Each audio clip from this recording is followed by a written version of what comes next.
freedom ring this afternoon at 2 with Sean Hannity, right before Joe Walsh at 5 on AM 560. The Answer.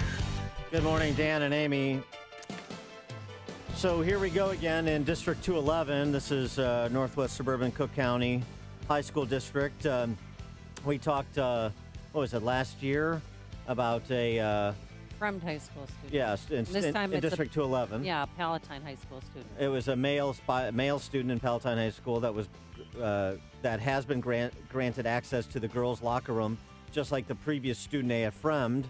And there's some suggestion that there's misreporting going on. Before we even get to that, though, this op-ed at dailysignal.com from Michelle Cretella, who's the president of the American College of Pediatrics. So, District 211 board members, you may want to listen to this. Yeah. I mean, I know you're all steeped in the issue, but I don't know. Maybe you want to listen to a scientific opinion from an actual pediatrician rather than just kowtow to the political zeitgeist of the left. No one is born transgender, writes Dr. Cretella. No one is born transgender. If gender identity were hardwired in the brain before birth, identical twins would have the same gender identity 100% of the time, but they don't. An identity is not biological, it is psychological. Biological sex is not assigned. Dr. Cretella writes, I walk into my doctor's office today and say, hi, I'm Margaret Thatcher. My physician will say I am delusional and give me an antipsychotic. Yet if instead I walked in and said, I'm a man, he would say, congratulations, you're transgender. If I were to say, Doc, I'm suicidal because I'm an amputee trapped in a normal body, please cut off my leg, I would be diagnosed with body identity integrity disorder. But if I walk into that doctor's office and say, I'm a man, sign me up for a double mastectomy, my physician will. See, if you want to cut off a leg or arm, you're mentally ill. But if you want to cut off healthy breasts or a penis, you're transgender. Yeah. That's a pretty good summary from the doctor, don't you think? Mm-hmm. And so this student at Palatine High School. Yeah, they filed a lawsuit last week. He sat down. I'm sorry. He's a he. Yeah.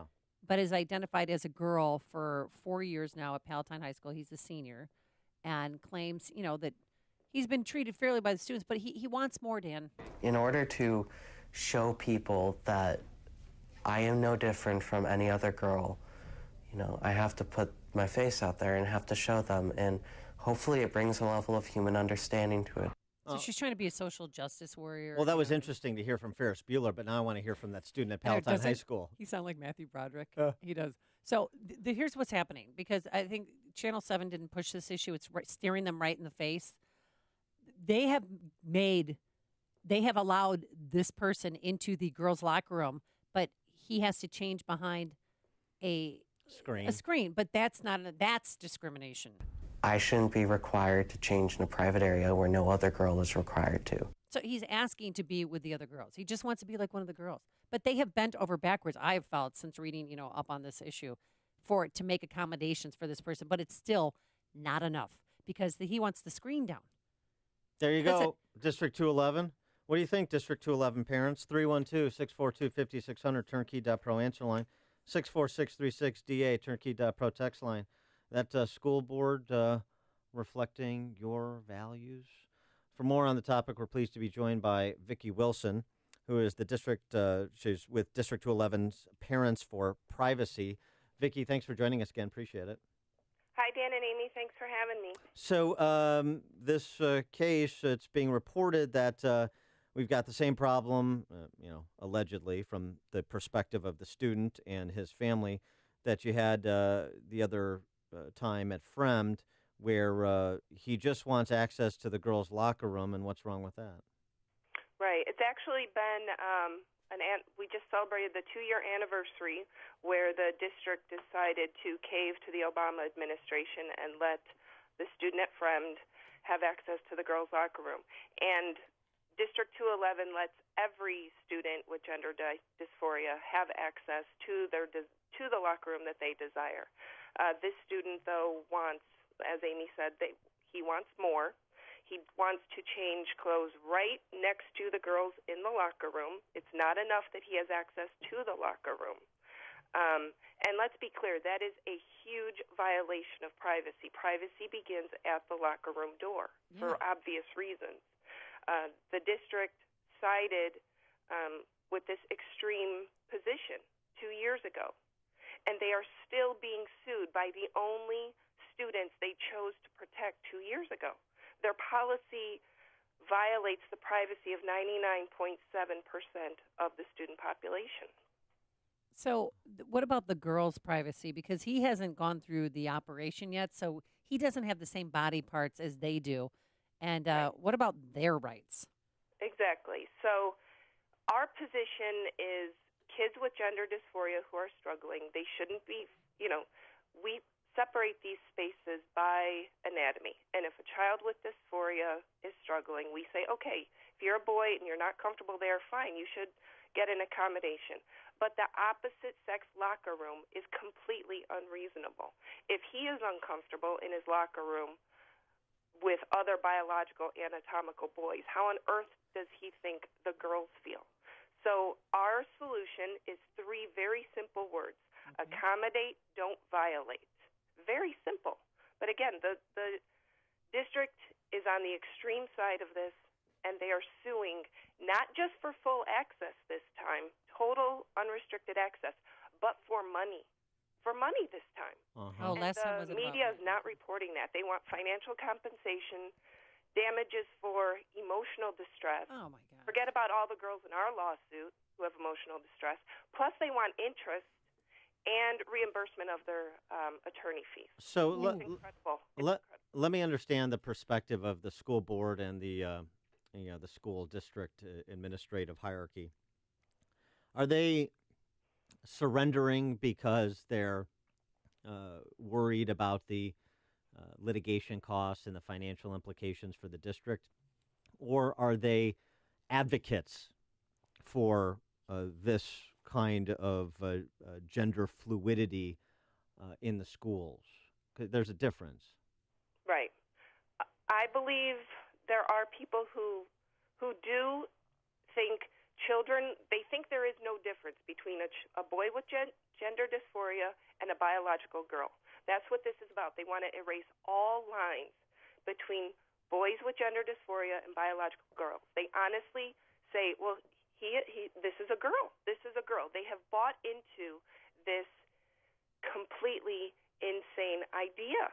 I can't figure it out. And the other thing is we are told that, our school district, we were the first one that, Obama came after and threatened taking away our funding.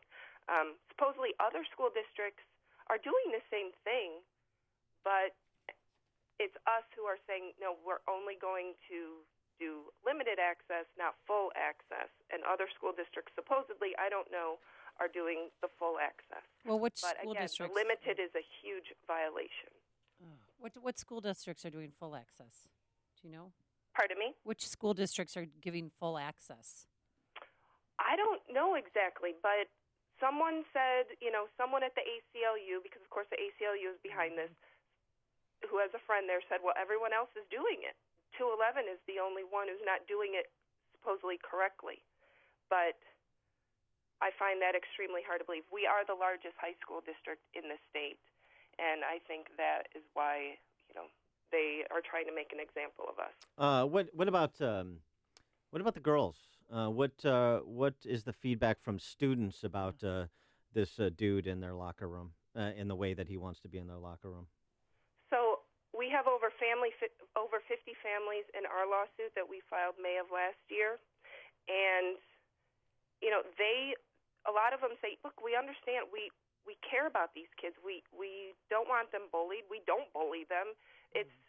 These kids are treated like heroes, and the girls are the ones who are intimidated, ridiculed, harassed. If they do use the private area within the locker room, they are ridiculed and harassed.